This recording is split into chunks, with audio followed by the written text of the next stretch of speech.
Hello my friends, this is Tanya and today we are going to botanical expedition. We are going to look for inspiration, we are going to sketch, pick up some flowers and leaves, and then I will show you and tell you my process, how I dry the flowers, how I scan it, and where you can use it after. So let's start with a walk in the forest, and don't forget to take your sketchbook, your pen, pencils, whatever you used to draw with, and let's find some interesting plants. For example, first I saw the wild strawberry. It was in the beginning of summer, it was blooming, and I just made some sketches for these flowers and leaves, and also I picked up some flowers, and usually I just put it in my sketchbook, and at home I just will transfer it into the book. I will show you later. One more flower that I wanted to sketch is the jasmine, but it's not actually the jasmine as, for example, in India, but it's kind of type of jasmine. I don't know how this flower called it in English. So let's just make some sketches. And also in the forest I found the linen. It's not this linen that used for the fabric. It's like a wild linen, but it's still beautiful flower. So I keep everything in my sketchbook. Just close it nicely and let's go home. So also I found in the autumn a lot of leaves in the orange, yellow and red color. Then we need to take a book and put our flowers and leaves inside, and just know that some flowers and leaves can leave spots on the book, so maybe it's just reasonable to use all the books. And then leave the book for at least 1 week. I left my plants for around 2 weeks, and let's see what I got. So sometimes I just dry my plants inside the sketchbook also, not only in the books. So let's just take a look what I have here. Oh my god, this is so small, it's a tiny leaf, but I guess it's nice. Let's have a look on the wild strawberry that I picked up in the forest. So here it is, and be careful to take the flowers from the book because it's so fragile, and when you're in the forest just pick up not the one flower but try to pick up like a 3, because when it will dry and you can just break some of the flowers. So it's okay, just pick up some in advance. You know, for example, linen, it's really fragile flower. Sometimes I just spoil the flowers while I transfer from the home or from the forest to the home, and then as it dry it's also still so fragile. So be careful with the flowers. And let's have a look on our autumn leaves. Well, it's still the nice bright red and orange color. Even the leaves are dry, so this is nice. And be sure that you dry your leaves at least 1 week or 2 weeks, it will be better.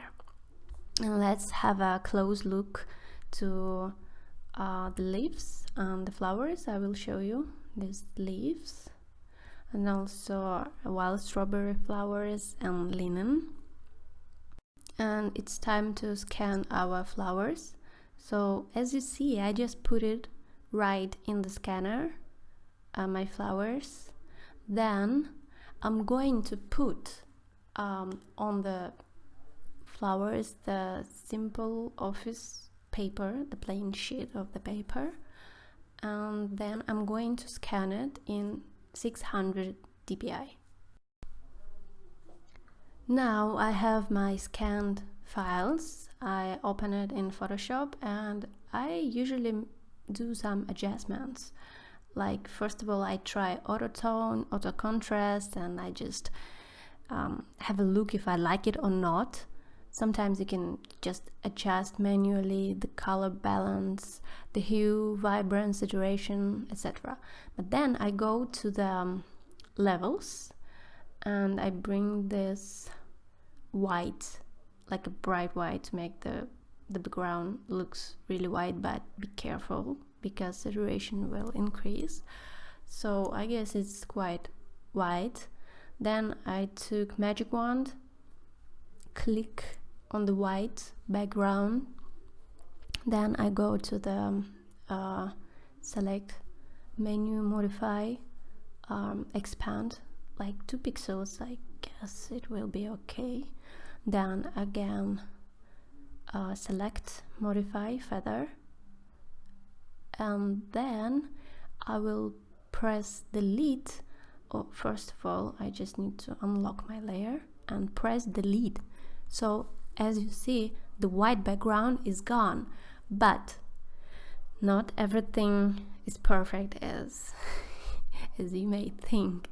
So let's create new layer below our leaves, and I just make the black fill, and now you can see that we have these white edges, not everywhere, but it looks not so good. What can you do? You just can take the eraser and manually delete this background. But what I like to do is just transfer my PSD file in Procreate on my iPad, and I just erase these edges with the Apple Pencil because it's much easier than with the mouse on computer. So this is my Procreate, and I took the monoline brush as an eraser, and I'm going to manually delete all these white edges on every leaf. Yes, it will take a lot of time, but I don't know, if you have some options, maybe you just comment below this video. But I spent around 3 hours to delete these edges. Okay, like carefully delete, but I'm not so worried about the edges, and if I erase something more than a white background.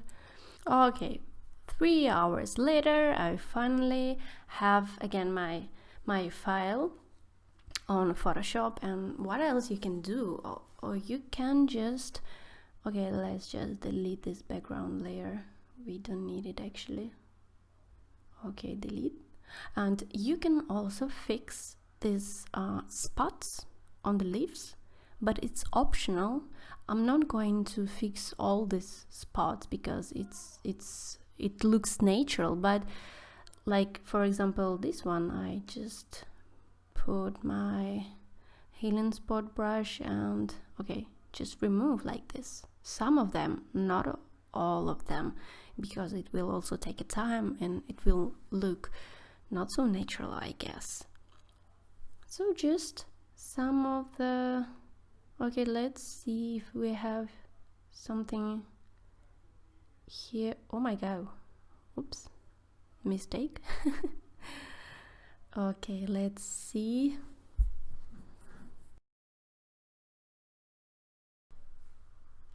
Something like here we have on the yellow leaf. You can just fix it, but again, it's up to you. You can do it or you can just skip this step. And what you can do with these leaves, well, you have a lot of options. You can make some collage, you can make the postcard, the patterns, or to create the set for the stocks, for example. I'll just show you the quick example how you can use it. Let's create new file, not so big, like 100 pixels on 100 pixels, and not 600 but 300 is okay, it's just for example. So let's take the unlock the background.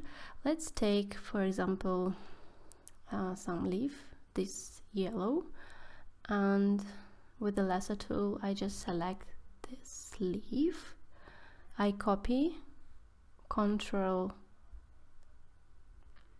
just copy, and a menu, pattern preview, okay, and paste my leaf. And this function as a pattern preview, it's available in new Photoshop version 2021. So it's just an example how you can create the pattern with real dry leaves. I just speed up the process of copying the leaves from my file to this pattern, and you can see how you can use your dry flower art. And of course it's better than organize your file and place every leaf on separate layer. I will show you how to do it. So this is example of the pattern. You can see it's quite good. And to make your process easier, I recommend you to place every leaf on separate layer. For example, this leaf, I cut it and I pasted it. And as you see, the new layer was created with this leaf. And then you just don't need to use the lasso tool to select every leaf. You just press Ctrl and click on the layer with leaf, and then you can see that this leaf will select it perfectly. And now you can easily create your own dry flowers art or dry leaves art and create this kind of pattern, collage, and whatever you want to. I hope this video was interesting for you, and if you like this video, just subscribe to my channel and I will glad to see you as my follower. Thank you for watching.